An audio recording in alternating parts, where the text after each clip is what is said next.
Just starting by reflecting on last night, I suppose. How important, how crucial a win was that for you personally in your managerial reign here, but also for this team in terms of their growth and development and character?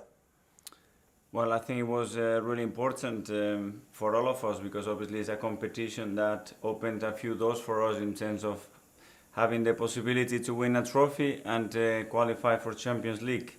And obviously this is all the time in our minds because we know our league position at the moment that has to improve dramatically. So obviously that competition gives us an extra chance and hope to achieve something this season. And just the headlines will naturally go to Oba for his 2 goals, especially that nerve-wracking winner. But Bukayo Saka, 18 assists now, I think I was reading, since the start of last season, most in the Arsenal team. In your opinion, how good is he at 19 and how good can he be, do you believe? How good can he be is a question that nobody can answer. It's how good he is and how good he wants to be. Probably that's where we can find a lot of answers of why he's doing so well.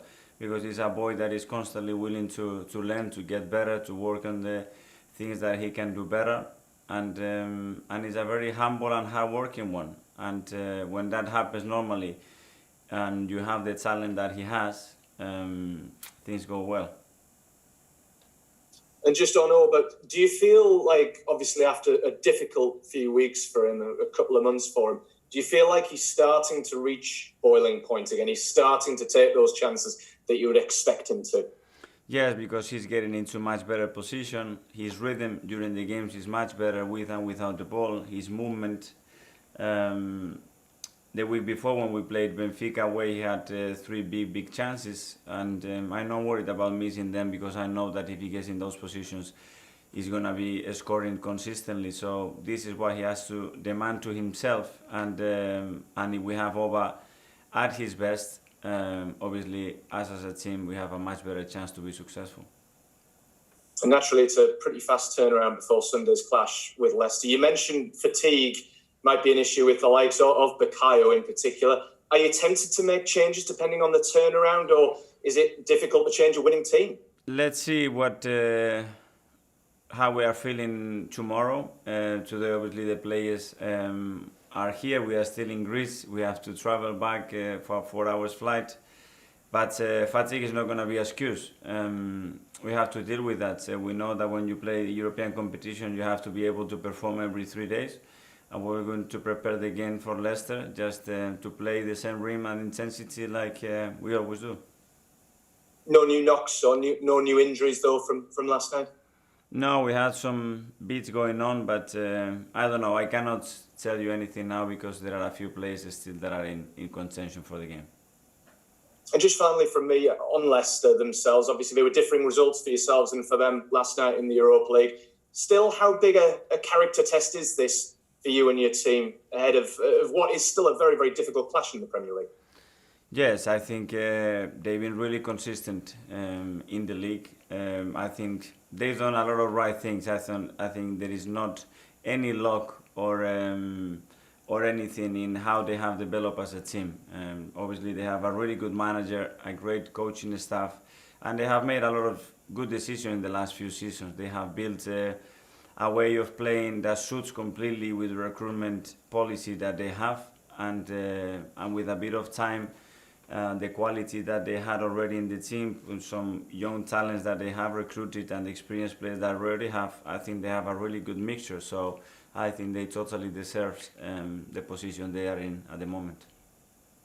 Thanks, Mikel. Best of luck on Sunday and a safe trip back as well. Thank you. Thanks, Andy. Move to Darvish now, please.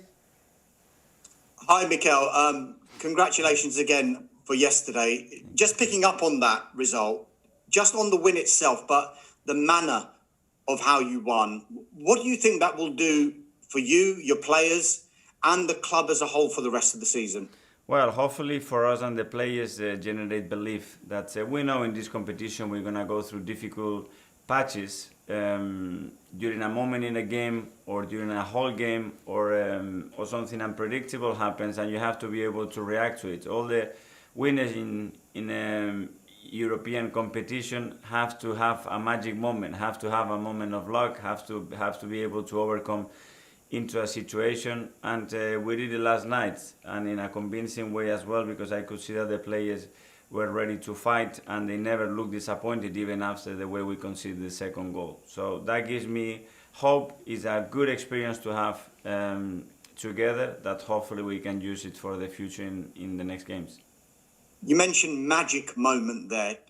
Does it really have that feel that maybe in the future, in a few months, in a year or so, that you might look back on that moment and say, potentially that's where it changed for us? You need to win competitions. You need that. When we beat City and Chelsea to win the FA Cup final, when we beat Liverpool to win the Community Shield, you need those moments in the game, someone to produce a moment of something unexpected, you know, and then minimize obviously the individual errors that can cause you or can lead to any goals. If you have those two things, I think you're in a much better position to win something.